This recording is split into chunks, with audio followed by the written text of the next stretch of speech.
ጤና ይስጥልን የከበረ ሰላምታችን በመላው ዓለም ሆናችሁ ቃል ስፖርት ዩቲዩብ ቻናላችንን ለምትከታተሉ ውድ አድማጮቻችን ሁሉ ይድረስ ብለናል። ከእናንተ ከሆነው ቃል ስፖርት ዩቲዩብ ቻናል ለዚህም ሰዓት መርጠን ያሰናዳላችሁን ስፖርታዊ ጥንቅሮች በቅደም ተከተል እያደረስናችሁ ቆይታ የምናደርግ ይሆናል። እስከ ፕሮግራማችን ፍጻሜ ቆዩን። ላይክ፣ ሰብስክራይብ፣ ሼር ማድረግ ዛሬም እንዳይረሳ ውድ ቤተሰቦቻችን። በሀሳብ መስጫ ሳጥናችን ላይ ለምታገሩን ሀሳብ አስተያየቶችም እጅግ አድርገን አመስጋኞች ነን። የ100,000 ሰብስክራይበር ጉዟችን ከ1,000 በታች ቁጥሮች ብቻ ይቀሩታል። ከልብ እናመሰግናለን። በዚህኛውም የመረጃ ሰዓታችን ወቅቱ የዝውውር መስኮቱ ክፍት ሆኖ ክለቦች እንቅስቃሴ እያደረጉ ነው። ማድሪድን አስቀድመን በዚህ ጉዳይ እናነሳለን። በባርሴሎና የመረጃም ሰዓታችን በርከት ያሉ ጉዳዮችን እናነሳለን፣ የቡድን ዜናን ጨምሮ ማለት ነው። በአውሮፓ ሀያላን ክለቦች ወቅታዊ ዝውውሮችና ታላላቆቹን የአውሮፓ ክለቦችና ተጫዋቾች ዕለታዊ ጉዳይ ልዩ ጥንቅርም በቃል ስፖርት ዩቲዩብ ቻናል እንደ ሁልጊዜው ተይዟል። በፕሪሚየር ሊጉ በጣም ውድ ነው የተባለው ተጫዋች ዝውውር እንደማይፈጽም ተረጋግጧል። ምክንያቱን እንነግራችኋለን። በፕሪሚየር ሊግ የመረጃ ሰዓታችን የአቋም መፈተሻ ጨዋታዎችም እየተካሄዱ ነው። በቢግ ሲክስ እንዲሁም ተጠባቂ የፕሪሚየር ሊግ ክለቦችን በዚህ ረገድ እናነሳችኋለን። ማንቸስተር ሲቲዎች በጣም ወሳኝ ያሉትን ግብ ጠባቂያቸውን ካጡ በኋላ ወሳኝ ሰው ለማምጣት ጥረት እያደረጉ ነው። ዝውውሮች እናነሳለን። ከማንቸስተር ሲቲ ጋር በተያያዘ ተጨማሪ ቡድን ዜናም ጨምሮ ለሲቲዝኖች በቃል ስፖርት ዩቲዩብ ቻናል ተይዟል። ከሰሞኑ ለቼልሲ አንድ መረጃ አንስተን አንድ አድማጫችን ልዩ መልእክት ልኮልን ነበር። የአድማጭ ተመልካቾቻችንን መልእክት ዋቢ ያደረገ መረጃ በቼልሲ በኩል ይዘናል። የአጥቂ ክፍሉንና የቡድኑን አዲስ ፈራሚ የተመለከተም ልዩ ጥንቅር ይዘናል። በሊቨርፑል የመረጃ ሰዓታችን የተከላካይ ክፍሉን ከማጠናከር ጋር በተያያዘና የሊቨርፑል ዋና ስራ አስፈጻሚ ሰው ያሉት ነገር አለ። የሊቨርፑል አሰልጣኝ አንዶኒ ኤራኦላ አንድ ስቴዲየምን በተመለከተ ልዩ ጥንቅር ይዘናል። አብራችሁን ቆዩን። በአርሰናል የዝውውር ጉዳይ ላይ አንድ ለየት ያለ ጥንቅር ልናነሳላችሁ ወደናል።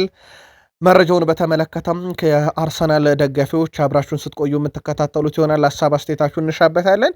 ከዛ ውጭ ግን ሚኬል ማርቲያን አርቴታ ከሰሞኑ ለቀረበባቸው ትችት በቂ ያሉትን ምላሽ ሰጡበትን ጋዜጣዊ መግለጫና የአርሰናልን የዝውውር ጉዳይ ተመለከተ ልዩ ጥንቅር እናካፍላችኋለን። ማንቸስተር ዩናይትድ እና ዝውውርን ከሰር አሌክሳንደር ቻክማን ፈርጉሰን ዘመን በኋላ ብለን ከፍለን የምንመለከትበት አንድ ልዩ ጥንቅር አሰናድተናል። ለዚህ ዋቢ የሚሆኑ ዝውውሮችን በማንቸስተር ዩናይትድ እናነሳለን። ማንቸስተር ዩናይትድ ከዩቬንቱስ አንድን ተጫዋች እየተመለከተ ነው። ምናልባት ዩናይትድ ቤት የቅር ለውጥ ሊያመጣ የሚችል ዝውውር ሊሆን ይችላል ተብሎ ይጠበቃል። ጉዳዩን እናጠሯለን ለዩናይትድ ደጋፊዎች። ከዛ በዘለለ በማንቸስተር ዩናይትድ በኩል የሚጠበቁ ዝውውሮችና ተጨማሪ ቡድን ዜናዎችም እናካፍላችኋለን። እስከ ፕሮግራማችን ፍጻሜ ስትቆዩን ግን ላይክ፣ ሰብስክራይብ፣ ሼር አድርጉን። የ100,000 ሰብስክራይበር ጉዟችን ከ1,000 በታች ቀርቶታል። ከልብ እያመሰገን መረጃዎቹን ጀመርን። አብራችሁን ቆዩን። በሪያል ማድሪድ ቤት የመጫወቻ ደቂቃ ጉዳይ ለበርካታ ተጫዋቾች አሁን ፈተና ይሆናል። ምክንያቱም ዘ ስፔሻል ዋን ጆዜ ሞሪኒዮ የአጭር ጊዜ ቡድን በሪያል ማድሪድ እየገነቡ ነው፣ ዋንጫ የሚያነሳ። ለዚህ ታዲያ በጣም ወጣት የተባሉና በቡድኑ ከዚህ ቀደም ጊዜ ያላገኙ አሁን በሳቸው ስር የሙከራ ጊዜ ላይሰጣቸው ይችላል ተብሏል። ለአብነት ያክል አንደኛው ፍራንኮ ማስታንቱኖ ይጠቀሳል። የበርካታ ክለቦችን ቀልብ ስቧል። የቀድሞ ክለቡ ሪቨር ፕሌት ተጫዋቹን መውሰድ ይፈልጋል ተብሏል። በነገራችን ላይ የ19 ዓመቱ ተጫዋች የቀድሞ ክለቡ መዳረሻው ሊሆን የሚችልበት በጣም ሰፊ እድል እንዳለ እየተዘገበ ይገኛል። በተጫዋቹ በኩል 3 ጎሎችን አስቆጥሯል። 35 ጨዋታን አድርጓል። ሪያል ማድሪድ 60 ሚሊዮን ዩሮ እንደከፈለበት ይታወቃል። ባለፈው ዓመት ተጫዋቹን የግሉ ሲያደርግ ሪቨር ፕሌት ዋነኛ ፈላጊ ሆኖ ብቅ ብሏል። በሪያል ማድሪድ በኩል የሚጠበቁ ዝውውሮች አሉ። እንደዚህ አይነት ዝውውሮች ቋሚ የሚሆኑ በውሰት በትልቁ ይጠበቃሉ። ከዚህ ጋር በተያያዘ የሪያል ማድሪድ እቅድም ግልጽ ነው። ጆዜ ሞሪኖ በቡድኑ ውስጥ የአማካይ ስፍራ ተጫዋችና የመሀል ተከላካይ ማምጣት ይፈልጋሉ። አማካኝ ስፍራው ተጫዋች በጣም ልምድ ያለው ጥራት ያለው እንዲሆን ይፈለጋል። የመሀል ተከላካዩ ደግሞ የግራ እግር ተጫዋች እንዲሆን ይፈለጋል። ከዚህ ጋር በተያያዘ ዘ ስፔሻል ዋን ጆዜ ሞሪኖ በርካታ ከክለቡ የሚለቁ ተጫዋችና ወደ ክለቡ የሚመጡ ተጫዋቾችን በተመለከተ በተመለከተም ከሰሞኑ ፍንጭ መስጠታቸው ይታወቃል። በተለይም ደግሞ በአማካኝ ክፍል ላይ የሚመጣው ተጫዋች ሮድሪ የመሆን እድሉ ከሰሞኑ በጣም ከፍ እያለ እንደመጣ ይታወቃል። ከዚህ ጋር በተያያዘ ትላንትናም ለሲቲ የመረጃ ሰዓታችን በቃል ስፖርት ዩቲዩብ ቻናል በዛው መረጃውን አንስተነው ነበረ። በሮድሪና በሲቲ መካከል በሪያል ማድሪድ መካከል ይፋ ድርድሩ የተሳካ የሚባል እንደነበረና አሁን ቀሪ ሊባል የሚችለው ነገር በማድሪድና በሲቲ መካከል የሚደረገው ድርድር እንደሆነ ይታወቃል። ባርሴሎና አዲስ ፈራሚ ከሪም አዲየሚ በቡድኑ የቋሚነት ቦታ ለማግኘት እንደማያስፈራው ተናግሯል። ለቋሚነት ቦታ ከላሚን ያማል ጋር መፎካከር አስፈርቶት እንደሆነ የጠየቀው አዲየሚ በፍጹም አልፈራም ሲል ተደምጧል። አክሎም ላሚን ያማልንም ሆነ የትኛውንም ተጫዋች አልፈራም ሲል ያለውን በራስ መተማመን የገለጸው ካሪም አዲየሚ ያለኝን ሁሉ የምሰጥ ከሆነ የመጫወት እድሉን እንደማገኘው ቃል ብሏል። ህልሜ ሻምፒዮንስ ሊግ ማሸነፍ ነው። በጣም ተቃርቤ ነበር፣ አልተሳካም። ህልሜ እሱ ነው። በየቀኑ የምሰራውም ለሱ ነው ሲል ተደምጧል። ካሪም አዲየሚ በቀጣይነት በባርሴሎና ቤት በትልቁ ከሚጠበቁ ተጫዋቾች ውስጥ ነው። ሌላ በባርሴሎና በኩል ልናነሳ የወደድ ነው ከባየር ሙኒክ ጋር በነጻ ለተለያየው ሎሬን ጎሬስካ በቀጣይነት የመፈረም እድል ካለ ቅድሚያ የሚሰጠው ለባርሴሎና መሆኑንም ሞንዶ ዲፖርቲቭ አረጋግጧል። ከዚህ ጋር በተያያዘ የባርሴሎናን ወቅታዊ እንቅስቃሴ ግን በተጫዋቹ ላይ አላረጋገጥንም። በበርካታ ክለቦች በተለይም በሪያል ማድሪድ ሲፈለግ የነበረው ሚኬል ኦሊሴ በውድድር ዓመቱ በአስደናቂ ሁኔታ በበላይነት ያጠናቀቃቸው መድረኮች ግዙፍ ናቸው። ለአብነት ያክል ሚኬል ኦሊሴ በታሪክ ለመጀመሪያ ጊዜ በቡንደስሊጋ፣ በአውሮፓ ሻምፒዮንስ ሊግ እና በዓለም ዋንጫ ከፍተኛ አሲስት ባለቤት ሆኖ አጠናቋል። 19 የቡንደስሊጋ አሲስቶች፣ 6 የአውሮፓ ሻምፒዮንስ ሊግ አሲስቶች እና 7 የዓለም ዋንጫ አሲስቶችን አስመልክቶናል። እነዚህ ሁሉም በነገራችን ላይ ተደምረው 30 በላይ ለጎል ምንጭ የሆኑ ኳሶችን አቀብሏል እንደማለት ነው። ከዚህ ጋር በተያያዘ ውድ ቤተሰቦቻችን የቡንደስሊጋም የአውሮፓ ሻምፒዮንስ ሊግም የዓለም ዋንጫም ከፍተኛ አሲስት አድራጊም ሲሆን በቁጥርም አብዛኞቹን ወይ ተስተካክሏቸዋል ወይ በልጧቸዋል። የዓለም ዋንጫ አንደኛው ማሳያ ነው። ሚኬል ኦሊሴ ወደ የትኛውም ክለብ እንደማይዘዋወር በባየር ሙኒክ መወሰኑ አይዘነጋም። በኤስ ሚላን ቤት ከዚህ በኋላ መጫወት አልፈልግምና ለትልቅ ደረጃ መጫወት እፈልጋለሁ ያለው ራፋኤል ሊያኦ የፈላጊ እጥረት ገጥሞታል በተባሉት የአውሮፓ ኃያላን ክለቦች።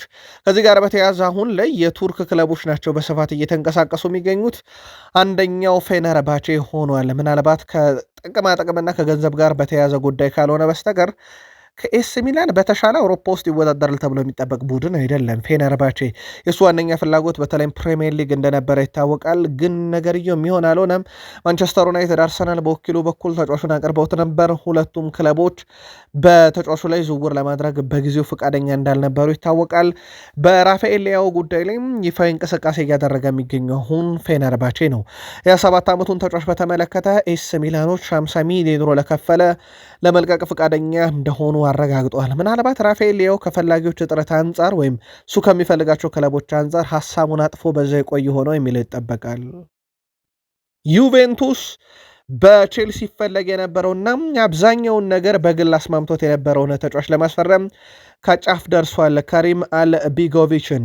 ከዚህ ጋር በተያያዘ ውድ ቤተሰቦቻችን ዝውውሩ በጣም የተሻለ ደረጃ ላይ ይገኛል ተብሏል። በዩቬንቱስ በኩል ራንደል ኮሎ ሙአኒን ለማስፈረም ከጫፍ እንደደረሱ ይታወቃል። አሁን ደግሞ ባየር ሌቨርኩሰንን ለማሳመን ጥረት እያደረጉ ነው። 33 ሚሊዮን ዩሮ ለዝውውሩ ያቀርባሉ ተብሏል።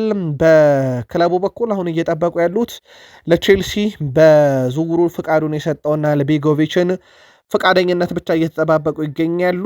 በዚህ ሰዓት ላይ በተጫዋቹ በኩል የመጨረሻው ውሳኔ ይወሰናል ተብሎ ይታሰባል። ቼልሲ ምናልባት በዝውውሩ ላይ ገፍቶ መሄድ ከሆነ በባየር ሌቨርኩሰን እና በዩቬንቱስ መካከል የሚደረገው ድርድር በጣም ለስምነት የቀረበ ነውና ዩቬንቱስ ተጫዋቹንም ለማሳመን በጣም ምቹ ሁኔታ ሊፈጥርለት ይችላል። ሊዮኔል አንድሬስ ሜሲ ከአሜሪካው የዓለም ዋንጫ የፍጻሜ ጨዋታ በኋላ ለመጀመሪያ ጊዜ በኢንተር ማያሚ ተገኝቷል። ልምምድ ሰርቷል። የቡድን አጋሮቹን አግኝቷል። እነ ካዜሜሮ አዲሶቹ ፈራሚዎቹን ማለት ነው። ሊዮኔል አንድሬስ ሜሲ ከአርጀንቲና ጋር የተያያዘ ጉዳዩ ግን ምንድነው ከዚህ በኋላ የሚለው አሁንም የተረጋገጠ ነገር የለውም። እንመለሳለን እሱ ላይ። ሊዮኔል አንድሬስ ሜሲ ማለት በነገራችን ላይ ውድ ቤተሰቦቻችን በአንደኛው ክፍለ ዘመን በአውሮፓ 5 ታላላቅ ሊጎች ብዙ የሊግ ከፍተኛ አሲስት ባለቤት በመሆን አሁንም ቁጥሩ ቀዳሚ ነው። ምናልባት ከደረሱበት አሁን እየተጫወቱ ያሉት ላሚን ያማልና ሚኬል ኦሊሴ ናቸው። ላሚን ያማል 2 ተከታታይ ዓመት የላሊጋ ከፍተኛ አሲስት ባለቤት ሆኖ አጠናቋል። ሚኬል ኦሊሴ 2 የቡንደስሊጋ ዓመትን። ሊዮኔል አንድሬስ ሜሲ 6 የላሊጋ ሲዝኖችን ከፍተኛ አሲስት አድራጊ ሆኖ አጠናቋል። አንድ ጊዜ ፍራንስ ሊግ እና አሁንም ሪካርዱ በእጁ ነው። ከሱ ቀጥሎ ያለው ኬቨን ደ ብሩይነ ከዚህ በኋላ ይደርስበታል ተብሎ አይታሰብም። 5 ሮናልዲኒዮ ጎቾ እግር ኳስን አቁሟል። 4 ጊዜ ሙለር አሁንም የመጨረሻ ሲዝኖቹ ላይ ይገኛል። 4 ኔን ያደረገው ዚዳን አቁሟል። ኦዚል አቁሟል። ዲማሪ አቁሟል። ሱዋሬስ ከዚህ በኋላ ያደርገዋል ተብሎ አይታሰብም። 3 ነው ያላቸው። ስለዚህ በቀጣይነት የሜሲን ሪከርድ ለማሻሻል ላሚን ያማልና ሚኬል ኦሊሴ ይጠበቃሉ። ግን እነሱም በ5 ሲዝን ያንሳሉ። አራሁስ የተባለው የአውስትራሊያ ክለብ ታሪክ ሰርቷል። ወደ ቤተሰቦቻችን በሻምፒዮንስ ሊግ ሁለተኛ ማጣሪያ መጀመሪያ ዙር በሜዳው 4-1 በሆነ ውጤት በሌች ፓዞን ተሸንፎ ነበረ። በመሱ ጨዋታ አራሁስ በፖላንድ ከሜዳ ውጪ 4-1 በሆነ ውጤት እና በመለያ ምት በማሸነፍ ወደ ቀጣዩ ዙር ማጣሪያ በማለፍ የአውሮፓ ሻምፒዮንስ ሊግ ቦታን ለማረጋገጥ አሁንም ጥረት ላይ ይገኛል። ሌላኛው ሚያሊቤ የተባለው የስዊድንም ክለብ በመጀመሪያ አውሮፓ ሻምፒዮንስ ሊግ ማጣሪያ ተሳትፎን እያደረገ ሲገኝ ሚያሊብ የተባለው ይህ ክለብ ቢያንስ በኮንፈረንስ ሊግ እንደሚሳተፍ አረጋግጧል። በነገራችን ላይ የአውሮፓ ሻምፒዮንስ ሊግ የኮንፈረንስ ሊግ እና የኤሮፕ ሊግ ለማለፍ የሚደረጉ የጥሎ ማለፍ ጨዋታዎች እየተካሄዱ እንደሆነ ይታወቃል። ኔይማር በትላንትናው ዕለት ከብራዚል ብሔራዊ ቡድን በይፋ ራሱን ማግለሉን አስታውቆ ነበረ። በእርግጥ የዓለም ዋንጫው ሲጠናቀቅ ይህ የመጨረሻ ሊሆን ይችላል ማለቱ የሚዘነጋ አይደለም። ከዚህ ጋር በተያያዘ ኔይማር ጁኒየር በይፋ ከብራዚል ብሔራዊ ቡድን ራሱን ካገለለ በኋላ 130 ጨዋታን ያደረገ 80 ጎሎችን ያስቆጠረ የብራዚል የምንጊዜም ከፍተኛ ግብ አስቆጣሪ የኦሎምፒክ የወርቅ ሜዳሊያ 2016 የፊፋ ኮንፌዴሬሽን ዋንጫን 2013 ላይ ከሀገረ ብራዚል ጋር ማሳካት የቻለ ነው። ከሀገሩ ጋር በትልቅ ህልም የነበረውም የዓለም ዋንጫን በሀገሩ ማስተናጋጅነት ሊያሳካው እንዳልቻለ ይታወቃል። ከዚህ ጋር በተያያዘ ውድ ቤተሰቦቻችን በዓለም ዋንጫ በትልቁ እንግዲህ ጠብቆት የነበረውን ካርሎ አንቸሎቲ ዕድል ሰጥተውት ያልሆነለት ኔይማር በይፋ ከብራዚል ብሔራዊ ቡድን ራሱን አግልሏል። በቀጣይም የሚጠበቀው ከክለብም ጭምር እንዲሁ ራሱን አግልሎ ጫማ ይሰቅላል ተብሎ እየተጠበቀ እንደሆነ ይታወቃል። ብሔራዊ ቡድንን ካነሳን በዚሁ የአርጀንቲናን ብሔራዊ ቡድን እናንሳው። የአርጀንቲና ብሔራዊ ቡድን የሥነ ምግባር ጥሰት ምርመራ ተከፍቶበታል። የፎክላንድ ደሴቶች ዛሬ የኛ ናቸው በሚለው ጽሑፍና በዓለም ዋንጫው ከጸብ ጋር በተያያዘ ተጫዋቾቹ በትልቁ በስማቸው እየተነሳ እንደሆነ ይታወቃል። በተለይም የስፔን እና የአርጀንቲና ጨዋታ ከተጠናቀቀ በኋላ የነበረው ድብድብ ወይም የስፔን ተጫዋቾች ሲመቱ የነበረበት መንገድ ለየት ያለ ነው። የስፔን ተጫዋቾች እንዴት የራሳቸውን ተጫዋች እንኳን አያግዙም እስኪባል ድረስ ማለት ነው። 2 የአርጀንቲና ተጫዋቾች ታዲያ ከዚህ ጋር በተያያዘ በፊፋ ምርመራ ተከፍቶባቸዋል። ፓራዴዝ አንደኛው እንደሆነ ይታወቃል። ጨዋታ ከተጠናቀቀ በኋላ በድብድብ የተሳተፈ ነበረ። ፊፋ 2 ክሶችን በአርጀንቲና ላይ መስርቷል። ክሶቹን ሂደት በተመለከተ ተከታታይ መረጃ በቃል ስፖርት ዩቲዩብ ቻናል ይኖረናል። ፊፋን ካነሳን ጃን ኢንፋንቲኖ እኛ የምንመራው ተቋም አምባገነን አይደለም ብለዋል። በሳቸው የሚመራው ተቋም የዓለም ዋንጫን አብዛኛውን ድርሻ ለገበያ ወይም ለባለ ሀብቶች ከቀረበ በኋላ በርካታ ትችቶች፣ በርካታ ውግዘቶች እንደቀረቡበት ይታወቃል። ታዲያ ጃን ኢንፋንቲኖ ትናንትና በማህበራዊ ትስስር ገጻቸው ሌላ መግለጫ አውጥተዋል። እኛ እቅድ ያወጣነውንም እቅድ ወይም ፕሮፖዛል ለአባል ሀገራት ዲሞክራሲያዊ በሆነ መንገድ አቅርበናል ብለዋል። ትናንትና በቀጭን ትዕዛዝ 53 ቀን ተሰጥቷቸዋል ያሉትን መግለጫቸው ነው። በ53 ቀን ስትስማሙ 40 ሚሊዮን ፓውንድ ይሰጣቸዋል፣ ካልተስማማችሁ 10 ሚሊዮን ፓውንድ ይሰጣቸዋል ማለታቸው ሲታወቅ የቼክ ሪፐብሊክ እግር ኳስ ፌዴሬሽን ደግ አረጉልኝ፣ እኔማ 40 ሚሊዮን ፓውንድ ወስዷለሁኝ፣ ከዛ ሀገሬ ላይ መሰረተ ልማት አስፋፋበታለሁ ብለዋል። በነገራችን ላይ ከዚህ ውስጥ ኢትዮጵያም እንደሚደርሳት እንዳይዘነጋ። ከዚህ ጋር በተያያዘ ውድ ቤተሰቦቻችን እሳቸው ፍጹም ዲሞክራሲያዊ ነው እያሉ ይገኛሉ። የፊፋን እቅድ በተመለከተ የአፍሪካ እግር ኳስ ፌዴሬሽን ወይም ኢትዮጵያ ያለችበት የእግር ኳስ ፌዴሬሽን ለመሆኑ ምን እያለ ነው የሚለው እንመልከት። የፊፋን አዲስ እቅድ ተከትሎ የአፍሪካ እግር ኳስ የበላይ አስተዳዳሪ ካፍ ይፋ መግለጫ አውጥቷል። ኢትዮጵያ የምትገኝበት ተቋም ማለት ነው። ከፊፋ ደብዳቤ እንደደረሰው ያረጋገጠው ካፍ በሚቀጥለው ሳምንት አስቸኳይ ስራ አስፈጻሚ ስብሰባን አደርጋለሁ ብለዋል። ኢሳያስ ጅራ ይገኙበታል። የካፍ ፕሬዚዳንት ፓትሪስ ሞትሴፔ ስብሰባውን የጠሩ ሲሆን ስለ ፊፋ አዲስ እንደሚመክሩ ተናግረዋል። ካፍ በመግለጫው የፊፋን አዲስ እቅድ መቃወምን ወይም መደገፍን ከመግለጽ ተቆጠበናል ብለዋል። በነገራችን ላይ ፊፋ አብዛኛውን ድምፅ አገኘዋለሁ ብሎ የሚያስበው ከዚሁ ከአፍሪካና ከላቲን አሜሪካ ከዛ በኋላ በዶናልድ ጄ ትራምፕ ደግሞ እጃቸውን አስጠምዝዤ ከኤዥያ አገኘዋለሁ ብሎ ያስባል። ከነ ሳውዲ ከነ ካታር ካለው ማለት ነው።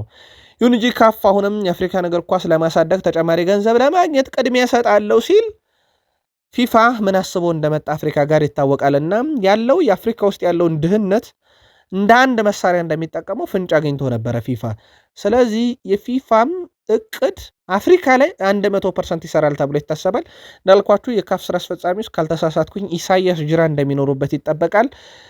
ይሄ በእጅ አዙር በገንዘብ የሚደረገው የዓለም ዋንጫን አብዛኛውን ድርሻ ለባህል ሀብት የመሸጥ ሂደት ግን አይቀሬ መሆኑን የራሳቸው የካፍ ፕሬዚዳንት ፓትሪስ ሙትሴፔ ፍንጭ ሰጥተውበታል። ጉዳዩ አሁን ወደ ሽያጭ እያመራ ነው። ውድ የቃል ስፖርት ዩቲዩብ ቻናል ቤተሰቦቻችን ይህን አሰራር ሂደት በተመለከተና ፊፋ የላቲን አሜሪካ ሀገራትና የአፍሪካን ድህነት የኤሽያውን ሀገራት ደግሞ በዶናልድ ጄ ትራምፕ እጅ ጠምዛዥነት አብላጫውን ድምፅ አግኝቶ የመሸጥ ሂደቱ መሳካቱ አይቀርም። የአውሮፓ እግር ኳስ ፌዴሬሽን የዓለም ዋንጫ ላይ አንሳተፍም እያሉ ነው። ይህ የሚሆን ከሆነ መልከታችሁን ጻፉልን። ቃል ስፖርት ላይ ናችሁ ውዴዎቻችን። የተመራረጡና እናንተን የሚያሳትፉ ለሰዓቱ ብትሰሟቸው ብለን የመራረጥናቸውን ስፖርታዊ ጥንቅሮች ለእናንተ ለመስማት በሚመጥኑ ጥንቅቅ ባለ መንገድ አሰናርተን እያቀረብንላችሁ እንገኛለን። መረጃውን የማካፍላችሁ ቃል ነኝ። በነገራችን ላይ ከልብ እናመሰግናለን። ለ100,000 ሰብስክራይበር ጉዟችን ከ1,000 በታች ቤተሰቦች ቀርተውናል። ዛሬ ማጋርነታችሁ እንዳይለየን። ፕሪሚየር ሊጉን የምንጀምረው በዝውውር መስኮቱ ነው። የበርንሞዙ የፊት መስመር አጥቂ ጁኒየር ክሩፒን ጉዳይ በተመለከተ ከሰሞኑ ባርሴሎና ከዝውውሩ መውጣታቸውን ይፋ አድርገው ነበረ። ዛሬ ይፋ በወጣ መረጃ መሰረት ጁኒየር ክሩፒ የተሳካ ቀዶ ጥገና አድርጓል። በዚህ ምክንያት ጁኒየር ክሩፒ እስከ 4 ወር ድረስ ወደ ሜዳ እንደማይመለስ ተረጋግጧል። በክለቡ የቅድመ ውድድር ዝግጅት ላይ ጉዳት አጋጥሞት ነው ወደ እንግሊዝ ተመልሶ ቀዶ ጥገናውን ያደረገው። ክሩፒ በዚህ ክረምት ከባርሴሎና እና አርሰናል ጋር ስሙ ሲያዝ የነበረው ማክተሟል። ፈረንሳይ አጥቂ ጁኒየር ክሩፒ ባለፈው ውድድር ዘመን ለበርንማውዝ 13 የፕሪሚየር ሊግ ግቦችን ማስቆጠሩ እንዲሁም የሚዘነጋ አይደለም። በአቋም መለኪያ ጨዋታ በርከት ያሉ ጨዋታዎች ተደርጎ ነበረም። በጣም ያልተጠበቁ ውጤቶች የተመዘገቡበት የኒካስል ዩናይትድ እና የብሪስቶል ሲቲ ወዳጅነት ጨዋታ ይጠቀሳል። ኒካስል ዩናይትድ በወዳጅነት ጨዋታ በሻምፒዮንሺፕ ክለብ ብሪስቶል ሲቲ የ4-1 ሽንፈት አጋጥሞታል። ባርነስ ነበረ 78ኛው ደቂቃ ላይ እችን ከሽንፈት ያልታደገችም ግብ አስቆጥሮላቸው የነበረው ግሪኑ ቶይጅ ብሪድ እና ቦትማን የኒካስሉ በራሱ መረብ ላይ ያስቆጠሯቸው ግቦች ናቸው የብሪስቶል ሲቲ 4 የማሸነፊያ ግቦች የሆኑት። በሌላ ጨዋታ የሌላኛው የፕሪሚየር ሊግ በተለምዶ ቢግ ሲክስ ለዛ መድረክም ዳግም የሚመለስ ዘንድ ወይም ለዚህ ስም የሚመለስ ዘንድ በአሰልጣኝ ሮቤርቶ ዲዘርቢ ስር የገባው ቶትንሃም ትላንትና የወዳጅነት ጨዋታን አድርጎ በመለያ ምት ነው ድል ያደረገው። ቶትንሃም በእርግጥ ሲድኒ ጋር 1-1 ተለያየ። ቴሌ ነበረ ገቢ ያስቆጠረው። በመለያ ምት 4-1 አሸንፏል። ቀጣይ ጨዋታ በነገራችን ላይ ቼልሲ ከስፐርስ የፊታችን ቅዳሜ ጨዋታው የሚደረግ ይሆናል። በዚህ ጨዋታ ላይ የቀድሞ የሊቨርፑል ተጫዋች አንዲ ሮበርትሰን አሁን በቶትንሃም ቤት ቡድኑን በአምበልነት ሲመራም ነበረ። ማንቸስተር ሲቲ ግብ ጠባቂ ለማስፈረም ጥረት እያደረገ ይገኛል። አዲሱ ግብ ጠባቂ ጄምስ ትራፎርድን የሚተካ ነው። ግሬኖሚ ሩሊ ይባላል። አርጀንቲና የግብ ጠባቂ ነው። በኮንትራቱ ላይ 1 ዓመት ይቀረዋል። ይህንን ግብ ጠባቂ ከማርሴይ ለማምጣት ፍላጎት እንዳላቸው አሳውቀዋል። ሩሊ በቀጣይነት የጃሊጂ ዳናሮማ ሁለተኛ ተጠባባቂ ይሆናል። በግሉ ፈቃደኛ ነው ተብሏል። ጄምስ ትራፎርድ ማለት በግብ ጠባቂ ታሪክ ውዱ ግብ ጠባቂ ነው። በነገራችን ላይ ጄምስ ትራፎርድ እስካሁን ለዝውውር 95.3 ሚሊዮን ወጥቶበታል። ይህን ያህል ገንዘብ ያወጣ አንድም የምድራችን ግብ ጠባቂ የለም። ወጣቱ ግብ ጠባቂ ይህንን ሲሆን የኬፓ አሪዛባላጋ ሪካርድ ሰብሮ ነው። ምናልባት ኬፓ አሪዛባላጋ ከአርሰናል ሲለቅ አሁን የሚወጣበት ገንዘብ ወደ ቁጥር አንድነት ካለመለሰው ማለት ነው። ጄምስ ትራፎርድ በነገራችን ላይ ወደ ሊድስ የሚያደርገው ዝውውር የቋሚነት ዋስትናን የሰጠና ሲቲ ቤት ደግሞ ሁለተኛ ግብ ጠባቂ እንዲያመጡ ያስገደደ እንደሆነ ይታወቃል። ጃክ ግሪሊሽ ከማንቸስተር ሲቲ ስብስብ ውጪ ከተደረገ በኋላ ፈላጊ ክለቦች ብቅ ብቅ እያሉ ነው። ኤቨርተን አንደኛው ነው፣ ግን ዳግም በውሰት ነው መውሰድ የሚፈልገው። ማንቸስተር ሲቲዎች ደግሞ የለም የቋሚ ክፍያ እንፈልጋለን ያሉበት ዝውውር እንደሆነ ይታወቃል። ከጃክ ግሪሊሽ ዝውውር ጋር በተያያዘ አሁን በወጡ መረጃዎች የሳውዲ አረቢያው ክለብ አል ሂላል የሰመርቪልን ዝውውር ከጨረሰ በኋላ አሁን ሌላኛውን የክንፍ አጥቂ ከማንቸስተር ሲቲ ለማስፈረም ፍላጎት አላቸው ጃክ ግሪሊሽን። በጃክ ግሪሊሽ በኩል ዋነኛ ፍላጎቱ በፕሪሚየር ሊግ መቆየት ነበረ። ምናልባት የኤቨርተን ጥያቄ ወደ ቋሚነት እስካልተቀየረ ድረስ ወደዛ የማምራት እድሉ በጣም ጠባብ ነው። ቶክ ስፖርት ነው መረጃውን ይዞት የወጣው። ቴንቲ ስፖርት ደግሞ ከዚህ ጋር በተያያዘ ትላንትና ማንቸስተር ሲቲ በይፋ ከስብስቡ የቀነሳቸውን ጃክ ግሪሊሽና ካልቨን ፊሊፕስን በተመለከተ አንድ መረጃ ይዞ ወጥቷል። ሁለቱም ከቅድመ ውድድር ዝግጅት ከተሰረዙ በኋላ በነገራችን ላይ 145 ሚሊዮን ፓውንድ ሲቲ ከፍሏል እነኝህን ሁለት ተጫዋቾች ለማስፈረም ጃክ ግሪሊሽን ካስቶን ቪላ እና በወቅቱ ደግሞ ካልቨን ፊሊፕስን ከሊድስ ለማምጣት አጠቃላይ በሁለት ዓመታት በ2001 እና በ2002 145 ሚሊዮን ፓውንድ ከፍሎባቸው ነበረ። ማንቸስተር ሲቲ የአዮብ ቧዲን ዝውውር በዚህ ሳምንት ያጠናቅቃል። ከዛ በኋላ ትልቁ ውሳኔ አዮብ ቧዲ በዚህ ክረምት ነው የሚፈርመው ለክለቡ፣ በዚህ ክረምት ነው ክለቡን የሚቀላቀለው ወይንስ በቀጣይ ክረምት ነው ክለቡን የሚቀላቀለው የሚለው የሚወሰነው ምን ላይ ነው? የሮድሪ የሲቲ ቆይታ ላይ ተመርኩዞ ነው። ስለዚህ ለማንቸስተር ሲቲ ደጋፊዎች የአዮብ ቧዲን ጉዳይ ትላንትና በሰበር አድርሰናቸዋል። የቃል ስፖርት ዩቲዩብ ቻናል የትላንት መረጃ ነው ይሄኛውና በርካታ ሲቲያን ተከታታችሁታል ብለን እናስባለን። ያንን ዜናችንን ከ10,000 በላይ ተመልካች ስላየው በዛ ተከታታችሁታል ብለን እናስባለን። ሌላ ልምድ ያለውን ተጫዋችን በማምጣት ሂደት ላይ ግን እነ ማርክ በርናልን በተመለከተ የ19 ዓመቱን ተጫዋች ለማምጣት አሁንም ጥረት አለ። ይህን ተጫዋች ለማምጣት የሚደረገው ጥረት እንቅፋት የሆነው ግን ባርሴሎና እስከ 29 ኮንትራት ያለውን ተጫዋቹን 500 ሚሊዮን ዩሮ ማፍረሻ አስቀምጦበት ለዝውውር ክፍት እንዳልሆነ ይታወቃል። ስለዚህ ሲቲ የሮድሪን ተተኪ በረጅም ጊዜ በማምጣት ሂደት ላይ የማርክ በርናል ነገር በጣም አጠራጣሪ ነው። የአዮብ ቧዲ ግን ትላንት እንደነገርናችሁ ነው ለሲቲ ደጋፊዎች።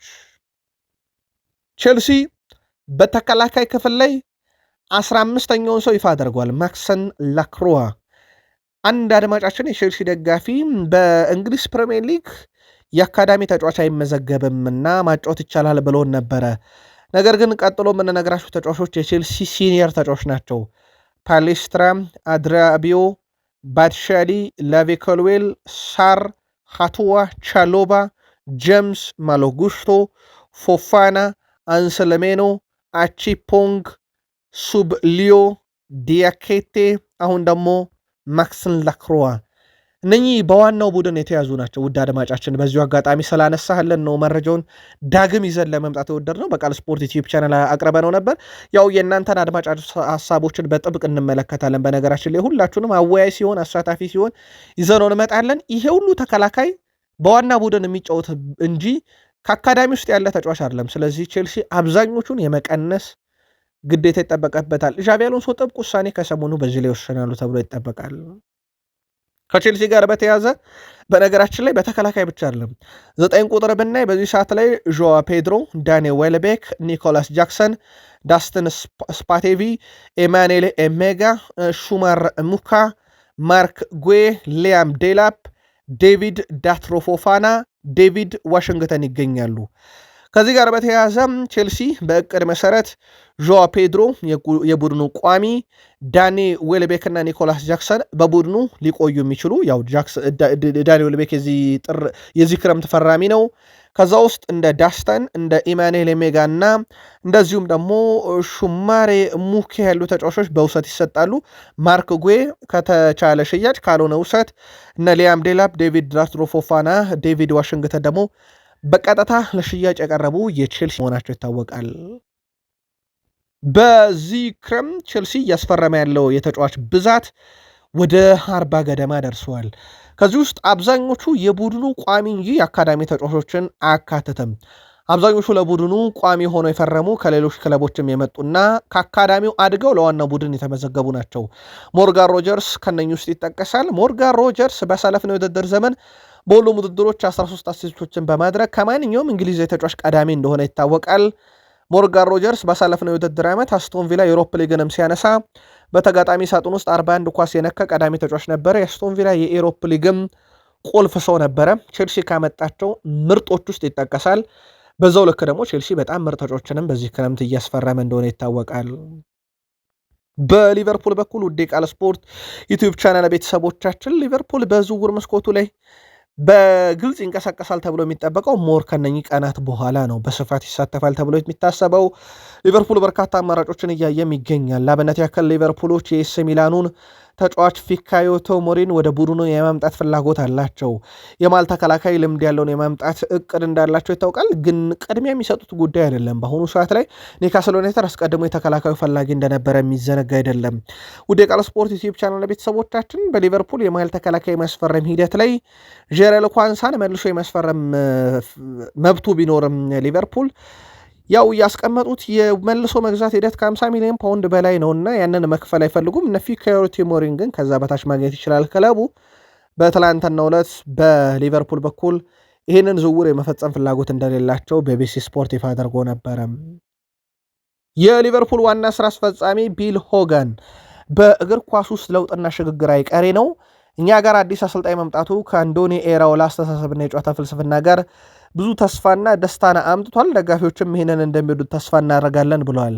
ጊዜ ይፈለጋል፣ ነገር ግን በሽግግሩ ላይ አንድ መልእክት ማስተላለፍ ፈልጋለሁ። ሊቨርፑል በጣም ጤናማ በሆነ ሁኔታ ላይ ያለ ክለብ ነው። ከባለቤቶቹም የሚመጣው ትዕዛዝ የተረጋጋና ክለቡን የሚቀይር ክለቡን የሚያሻግር እኛም የሚመጣውን ዘመን በጉጉት እንድንጠብቅ የሚያደርግ ነው እና የሊቨርፑል ደጋፊዎች ሆይ አሁን ባለው ነገር ተደሰቱ የሚለው ቢል ሆጋን የክለቡ ዋና ስራ አስፈጻሚ ነው በነገራችን ላይ። እናም ሊቨርፑሎች በባለቤቶቹም ተደሰቱ እያለ ይገኛል። ከዚህ ጋር በተያያዘ አዲስ ነገር ሊኖር እንደሚችል እና ለውጦችም ይኖራሉ ሲሉ ተደምጠዋል። ከዚህ ጋር በተያያዘ የሚጠበቁ ለውጦች ውስጥ አንደኛው የሳላህ ተተኪ በማምጣት ሂደት የሚጠበቀው ለውጥ እንደሆነ ይታወቃል። ያው ብራድሊ ባርኮላ እንደሆነ ትላንት ነግረናቸዋል። ሊቨርፑል ይፋ ጥያቄ ያቀርባል። ይህንን በተመለከተም ፖል ጆይስ አንድ መረጃን ይዞ ወጥቷል። ባለፈው ክረምት የዝውውር መስኮት ላይ ሊቨርፑል ስለ ብራድሊ ባርኮላ ዝውውር ፓሪሰን ጀርሜንን አነጋግሮ እስከ 75 ሚሊዮን ዩሮ ያኔ አምና ማለት ነው ፓሪሰን ጀርሜን ለመደራደር ዝግጁ ነበረ። አሁን ግን ፓሪሰን ጀርሜን ለመደራደር እስከ 170 ሚሊዮን ዩሮ እንደጠየቀ ይታወቃል። ያ ማለት የ100 ሚሊዮን ዩሮ ጭማሪ አድርጓል። ታዲያ አምና ሊቨርፑል 75 ሚሊዮን ዩሮ በነበረ ሰዓት ለምን አላስፈረሙም ካላችሁ በወቅቱ በአርኔ ስሎት ስር የሚመራው ሊቨርፑል ለሪዮ ንጉማ እድገት እንቅፋት የሚሆን ዝውውር መፈጸም አልፈለጉም ነበርም። ምናልባት የቃል ስፖርት ዩቲዩብ ቻናል ተከታታይ ቤተሰቦቻችንና የከረሙ የሊቨርፑል ቤተሰቦቻችን ይህን መረጃ ያስታውሱታል ብዬ አስባለሁ። ለሪዮ ንጉማ ሲባል ሊቨርፑል በብራድሊ ባርኮላ ላይ ያን ያደረገው ሲነበረው እንቅስቃሴ መቋረጡን፣ ዘንድሮ ግን እንደ ሳላ ያለ ኮከባቸውን ለቀዋልና ዝውውሩ ፈጽሞ ቅንጦት አልሆነምና ሊቨርፑል የኔ ያለውን የዝውውር ሂሳብ በዚህ ሳምንት ያቀርባል። አንዶኒ ኢራኦላ በዩናይትድ ስቴትስ ኦፍ አሜሪካ በኒውዮርክ ከተማ ከበርካታ ሌጀንዶች ጋር ያኔክ በተባለ ስቴዲየም ላይ ተጫውተዋል። ከቀድሞ የባርሴሎና ተጫዋች ዴቪድ ቪላ ስፔናዊ ካስታወሳችሁት፣ ከቀድሞ የቼልሲ የሲቲ ተጫዋች ፍራንክ ጄምስ ላምፓርድ፣ ከቀድሞ ዩቬንቱስና ጣሊያናዊ ሌጀንድ አንድሪያ ፔርሎ ጋር ያኔክ ስቴዲየም ላይ ተጫውተዋል። አንዶኒ ኢራኦላ በተጫዋችነት ትላንትና ወይም በኢትዮጵያን ሰዓት አቆጣጠር እኩለ ሌሊት 8:30 በኋላ እዚህ ስቴዲየም ላይ ሄዱት አንዶኒ ኢራኦላ ግን አሰልጣኝ ሆነው ያውም የዓለማችን ግዙፍና ቁንጮ ክለብ ከሆኑት አንዱን ሊቨርፑልን እያሰለጠኑ ነው። ጨዋታው ሊቨርፑል ክሬክሰም ነበረ። ሪዮ ንጉማ 75ኛው ደቂቃ ላይ ከመረብ ያዋሃዳት ኳስ ሊቨርፑል ጨዋታውን 1-0 ድል አድርጓል። ቁጥራዊ መረጃ ማቅረብ ይቻል ነበር በዚህ ጨዋታ ላይ ግን የወዳጅነት ጨዋታ ስለሆነ ዘለነዋል። ጥንቅቅ ባለመልኩ ግን የሊቨርፑልን ጨዋታ ለእናንተ ውድ አድማጮቻችን ማድረስ ስለወደድን ነው አንዴ ኢራኦላ ብለን እስከ ሊቨርፑል የጨዋታ ውጤት የደረስ ነው። አርሰናል በቀኝ ተመላላሽ ቦታ ላይ የሚጫወት ተጫዋችን ያመጣል ተብሎ አይታሰብም። ሳካ አለ፣ ከዛ ውጭ ደግሞ ኑኖ ማዱዌኬ አለ። የግራው ቦታ ግን ለአርሰናል ቅንጦት አይሆንም። ባሉት ተጫዋቾችም ተሞክሮም ብዛም ስኬታማ አይደለም። ማርቲኔሊና በትሮሳርድ የተጠበቀውን ያክል ትሮሳርድን ሸጠው ማርቲኔሊን ለገበያ አቅርበው ተጫዋች ሲፈልጉ አንድ እድል መጣላቸው። ሪያል ማድሪድና ቪኒሲየስ ጁኒየር በኮንትራት ማራዘም ሂደት ለ1 ዓመት ያክል ያደረጉት ድርድር አሁንም ድረስ ሊስማሙበት አልቻሉም። ይህ አንድ ዓመት ድርድር ግን አሁን ተወደደም ተጠላም መቋጫ ማግኘት አለበት። ምክንያቱም የውድድር ዓመቱ የመጨረሻው ስለሆነ ማድሪድ እዚህ ሰዓት ካልቋጨው ቀጣይ በነፃ ነው ማጣት የሚችለው ወይም የሚገደደው። ስለዚህ ማድሪድ በነፃ ላለማጣት አንድ ዓመት ሙሉ የተደራደሩበትን የቪኒሺየስ ጁኒየርን ጉዳይ እልባት መስጠት ለአርሰናል ለዝውውሩ በር ከፍቶ እንደነበረ የሚዘነጋ አይደለም። ከዚህ ጋር በተያያዘ ውድ ቤተሰቦቻችን ስምምነት ላይ ሳይደርሱ የእድሳት ድርድሮች ከጀምሩ አንድ ዓመት የሞላው የቪኒሺየስ ጁኒየርና የሪያል ማድሪድ ነገር ለአርሰናል በር ቢከፍትም የመጨረሻ ውሳኔ እንዳልተዋወቀ ይታወቃል።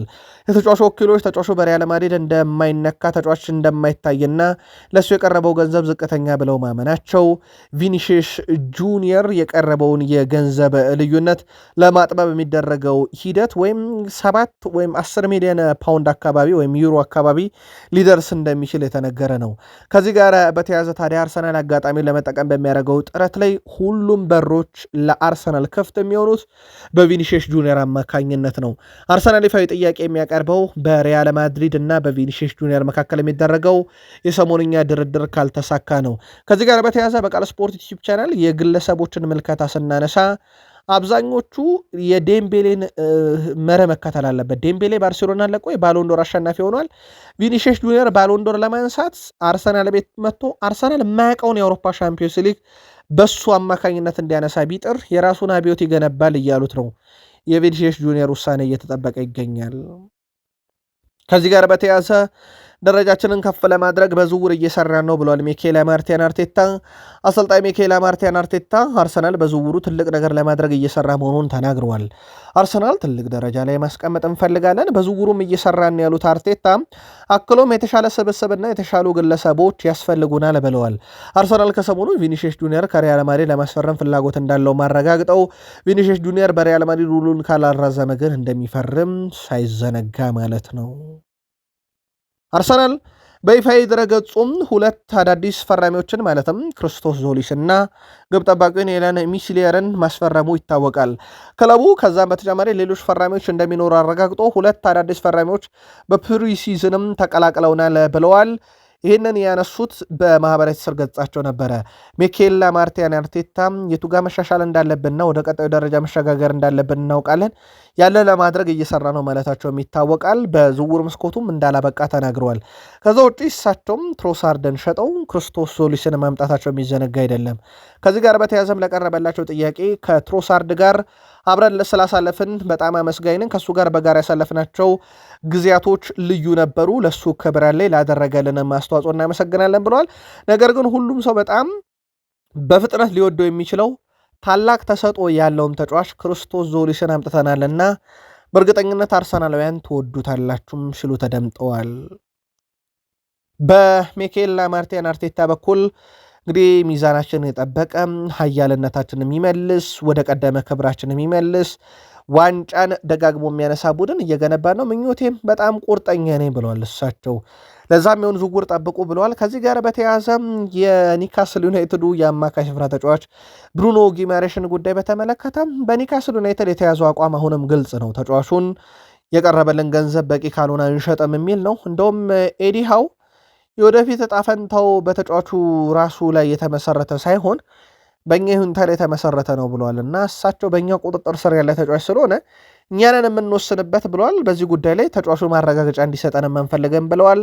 በሌላ በኩል እሳቸው በቡድኑ ኮንትራት ያላቸውን ተጫዋቾችና ለቡድኑ ቁልፍ የሆኑ ተጫዋቾችም በቡድኑ ለማቆየት ፍላጎት እንዳላቸው አረጋግጠዋል። ትክክለኛ ዝውውሮች ሂደቱን መረጃው ባይኖረኝም ግን እኔ እስከማውቀው ድረስ ሳምበላችን ከኛ ጋር ይቆያል ብለዋል። በነገራችን ላይ በነገው ዕለት እንዲሁ ብሩኖ ጊማሬሽ የኒካስልን የልምምድ ማዕከል ይቀላቀላል ተብሎ እንዲሁ ይታሰባል። ማንቸስተር ዩናይትድ ከሰር አሌክሳንደር ቻክማን ፈርጉሰን በኋላና በፊት የሚባል ቡድን እንደሆነ ይታወቃል። በእሳቸው ዘመን የነበረው ስኬት የሚረሳ አይደለም። የእሳቸው የአሰልጣኝነት ዘመን ዩናይትድን እንዴት እንዳገነነው ይታወቃል። ከሰሞኑ እንኳን ሻንዳይች ህልሜ ዩናይትድን ማሰልጠን ነው፣ ምክንያቱም በጣም ገናና ክለብ ነው፣ ሚዛኑ ከባድ ነው ማለታቸው ይታወቃል። ከዚህ ጋር በተያያዘ ግን ማንቸስተር ዩናይትድ በጣም አስገራሚ ዝውውሮችን ቢፈጽምም በጣም ውድ ዝውውሮችን ቢፈጽምም ከሰር አሌክሳንደር ቻክማን ፈርጉሰን በኋላ ለአንድ ተጫዋች 100 ሚሊዮን ፓውንድ ያላወጣ ብቸኛው የቢግ ሲክስ ክለብ ማንቸስተር ዩናይትድ ነው። አርሰናል በዴክላን ራይስ አድርጎታል። ሲቲ አድርጎታል። በቅርቡ እንኳን የኤሊዮት አንደርሰንን ማወቅ እንችላለን። ሊቨርፑል በነ ኢሳክ አድርጎታል። ቼልሲ በነ ሞይሰስ ካይሴዶ በነ ኤንዞ ፈርናንዴዝ አድርጎታል። ቶትንሃም በቅርቡ አድርጎታል። በዝውውር መስኮቱ ላይ እንግዲህ ለቶናል የሚከፍለው ዩናይትድ እስካሁን አልከፈለም። በነገራችን ላይ ከሳቸው በኋላ ወደ 2.1 ቢሊዮን ፓውንድ አውጥቷል። ግን ለአንድም ተጫዋች 100 ሚሊዮን ፓውንድ ያልከፈለ ክለብ ነው። ውዱ ዝውውር ከሳቸው በኋላ ፖል ላቤሌ ፖግባ ነው። ወደ 89 ሚሊዮን ፓውንድ ብቻ እንደወጣበት ይታወቃል። ዩናይትድ በምክንያት ነው ይህን ገንዘብ ያነሳ ነው። ውድ ቤተሰቦቻችን ዩናይትድ ከፈርጉሰን በኋላ እንግዲህ 100 ሚሊዮን ፓውንድ ያላወጣ ብቸኛው ለአንድ ተጫዋች ማለት ነው ብቸኛው የፕሪሚየር ሊግ ቢግ ሲክስ ክለብ ካለን አሁን ደግሞ በነ ሰር ጂም ራትክሊፍ ስር ከገባ በኋላ ጭራሽ 50 ሚሊዮን ፓውንድን መሻገር የማይፈልግ ክለብ ሆኗል። ለዚህ ደግሞ ሁለቱን የዩሪ ቴሌማንስንና የአንድሬ ሳንቶስን ዝውውር ማንሳት እንችላለን። የአንድሬ ሳንቶስ 50 ሚሊዮን ፓውንድ ነው ኤግዛክት። በእርግጥ ያልተሻገሩ ዝውውሮችን እየፈጸሙ ነው። ከሰሙን እንኳን አንድ አማካይ ለማምጣት እንደ ታይለር አዳምስ ያለን ዋነኛ እቅዳቸው ሲያደርጉ በሰር ጂም ራትክሊፍ ስር ቡድኑ ከገባ በኋላ እንዳልኳቸው አይደለም 100 ሚሊዮን ፓውንድ ሪከርዱን ይቅርና 50 ሚሊዮን ፓውንድን መሻገር በዚህ ዓመት አልፈለጉም። 35 ሚሊዮን ፓውንድ ነው ዩናይትድ ለዚህ ዝውውር ያቀርባል ተብሎ እየተጠበቀ የሚገኘው። አሁንም በዩናይትድ ቁንጮ የአማካኝ ዝርዝር ውስጥ የሚገኝ እንደሆነ ይታወቃል። ሌላው በማንቸስተር ዩናይትድ በኩል ፖርቱጋላዊውን የዩቬንቱስ ተጫዋች ፍራንሴስኮ ኮንሴሳኦን ለማምጣት ፍላጎት አለው። 23 ዓመቱ ነው። ትራንስፈር ማርኬት ዩናይትድ ሊከፍልበት ይችላል ያለው 30 ሚሊዮን ዩሮ ነው። በዩቬንቱስ በኩል ከ50 ሚሊዮን ዩሮ በታች ተጫዋቹን መሸጥ አንፈልገም ብለዋል። ዩናይትድ በነገራችን ላይ ተሳክቶለት የ23 ዓመቱን ፖርቱጋላዊ በጣም አስደናቂውን የግራ ክንፍ ተጫዋች ፍራንሴስኮ ኮንሴሳኦን ካመጣ በማንቸስተር ዩናይትድ በኩል የዚርክዚን መውጣት ተከትሎ የሚመጣ አጥቂ አይኖርም። ምክንያቱም ብራያን ምቤሞ በማንቸስተር ዩናይትድ በኩል እንደ 9 ቁጥር አሊያም ማቲያስ ኩኛን ይጠቀማሉ። ከዛ በኋላ የክንፍ አጥቂው ላይ የሚጨመረው ተጫዋች ፍራንሴስኮ ኮንሴሳኦ ይሆናል። ዝውውሩ የሚሳካ ከሆነ በዩናይትድ በኩል ከሰሞንኛ የተያዘው ሌላኛው ቅር ነው። በግብ ጠባቂ ቦታ ላይ ማንቸስተር ዩናይትድ ግብ ጠባቂ ለማምጣት ካነጋገራቸው ተጫዋቾች ውስጥ የፓራጓዩ የዓለም ዋንጫ አስደናቂው ግብ ጠባቂ ኦርላንዶ ጊሌስ ወኪሉም አረጋግጧል ዩናይትድ ጥያቄ ማቅረቡን። ከእንግሊዝ እንዲሁም ከጀርመን ብዙ ጥያቄ ሲመጣለን አንዱ ዩናይትድ ጥያቄ ነበረ። ግን በማንቸስተር ዩናይትድ የመጣለን ጥያቄ ወዲያው እንዳንቀበለው ያደረገን የቋሚነት ዋስትና በዩናይትድ አልተሰጠንም ብሏል። ማንቸስተር ዩናይትድ የሴን ላመንስ እንግዲህ ቋሚነት ቦታን አሁን ላይ ማስነካት አይፈልግም። በዛው ነው መቀጠል የሚፈልገው እና ፓራጓይ ግብ ጠባቂ ኦርላንዶ ወደ ዩናይትድ ያልመጣበት ዋና ምክንያት ከቋሚነት ጋር በተያያዘ ነው። የመጨረሻ ውሳኔ ግን አልወሰንም ብሏል። ስለዚህ በዩናይትድ ቋሚነትን የማይቀበል ከሆነ እና የሴን ላመንስ ተጠባባቂ መሆን ካሻው ብቻ ወደ ማንቸስተር ዩናይትድ ሊመጣ የሚችል ግብ ጠባቂ መሆኑ ነው የራሱ ወኪል ያረጋገጠው። የማንቸስተር ዩናይትድ ጉዳይን በተመለከተ በዝውውር ላይ ቤን ጃኮብስ አንዳንድ መረጃዎችን ይዞ ወጥቷል ለዩናይትድ ደጋፊዎች ትናንትና።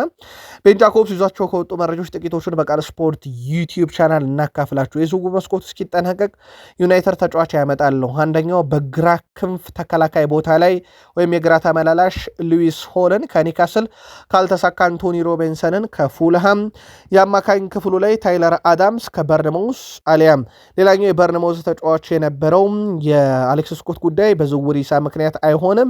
ከዛ ውጪ በካርሎስ ባሌባ ጉዳይ ላይ ዩናይትድ የከረመ ፍላጎት ቢኖረውም በዝውውር ሂሳቡ ምክንያት ከብራይተን ጋር ለጊዜው የሚያደርጉት ድርድር ቆሟል።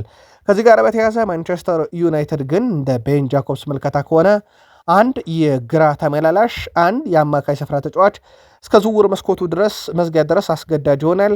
የአጥቂ ስፍራ ዝውውርን በተመለከተ ቤን ጃኮብስ በዩናይትድ በኩል ይዞት የወጣው መረጃ እንደ ሁኔታውና እንደ አስፈላጊነቱ ብቻ የሚል ነው። ስለዚህ ዩናይትድ ተጨማሪ ዝውውር መኖሩን አረጋግጧል። ዘ አትሌቲክ ከማንቸስተር ዩናይትድ ጋር በተያዘ አንድ መረጃ ይዞ ወጣ። የማንቸስተር ዩናይትድ የምንጊዜም ምርጥ ትልቅ ተጫዋቾችን ዝርዝር ይፋ ሲያደርግ ዘ አትሌቲክ ጸሐፊዎች ሮናልዶን 10ኛ ደረጃ አስቀምጦታል። ምናልባት አምና የዝውውር መስኮቱ ከተጠናቀቀ በኋላ ዘ አትሌቲክ በጣም መጥፎ ዝውውር ካስተዋላችሁ የዩናይትዶቹን ነበር የመረጣቸው። ቤንያሚን ሼሽኮ፣ ሴን ላመንስን ያስቀምጧቸው ነበረ። በአመቱ መጨረሻ ላይ ምርጥ ፈራሚ ብሎ ደግሞ መልሷቸው ነበረ። ሮናልዶን ደግሞ የማንቸስተር ዩናይትድ የምንጊዜ 10ኛ ደረጃ ላይ ያስቀምጦታል። ዘ አትሌቲክ ምክንያት ተጠይቆ ነበረ።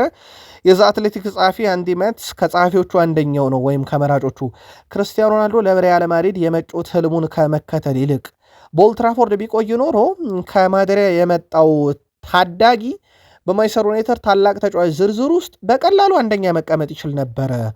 ዴቪድ ቤካምን በመተካት በጣም ድንቅ ጊዜን ያሳለፈ፣ በክለቡ በዓለም አቀፍ ደረጃ ጎልቶ የወጣ ከ1960ዎቹ ጆርጅ ቤስት፣ ዴኒስ ሽሎ እና ቦቢ ቻርልተን ተከታታይ የባሎንዶር አሸናፊ በኋላ በፊት መስመር የሚጮቱ በታሪክም ለመጀመሪያም ለመጨረሻም ጊዜ የሆነ የባሎንዶር ሽልማት በኋላ ባሎንዶርን ያሸነፈ የዩናይትድ ተጫዋች ክለቡን ባይለቅ ኖሮ ቁጥር አንድ ይሆን ነበር ብሎ የዛ አትሌቲኩም ጸሐፊ ተናግሯልና በዩናይትድ የምንጊዜም ምርጡ 10ኛ ተጫዋች ብሎ መርጦታል።